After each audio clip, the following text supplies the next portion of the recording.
হঠাৎ রাতে উত্তপ্ত রাজধানীর শাহবাগ এলাকা। ডাকসু নেতা ও ইসলামী ছাত্র শিবিরের নেতাকর্মীদের উপর ধারাবাহিক হামলার অভিযোগ উঠেছে ছাত্র দলের নেতাকর্মীদের বিরুদ্ধে। এই ঘটনা নিয়ে প্রতিক্রিয়া জানিয়েছে জাতীয় সংসদের বিরোধী দল বাংলাদেশ জামায়াত ইসলামী।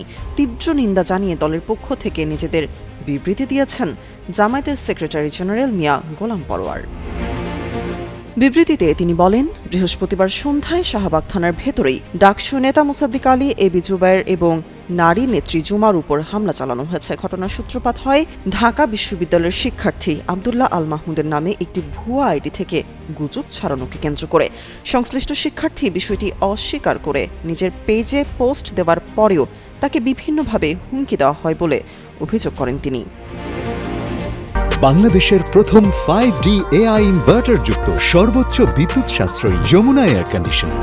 নিরাপত্তার প্রয়োজনে তিনি শাহবাগ থানায় সাধারণ ডায়েরি করতে গেলে পুলিশ তাকে দীর্ঘক্ষণ আটকে রাখে।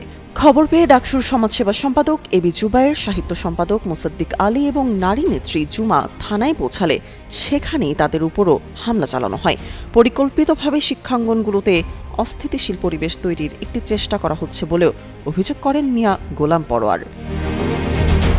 বিবৃতিতে শিক্ষাঙ্গনে সহ অবস্থান নিশ্চিত করার উপর গুরুত্ব দিয়ে রাজনৈতিক প্রতিহিংসা পরিহার করে সব পক্ষকে সংযত ও দায়িত্বশীল হওয়ার আহ্বান জানান মিয়া গোলাম পরোয়ার। পাশাপাশি শাহবাগ থানার ভেতরে যারা হামলা চালিয়েছে তাদের দ্রুত শনাক্ত করে আইনের আওতায় আনার দাবি জানান তিনি।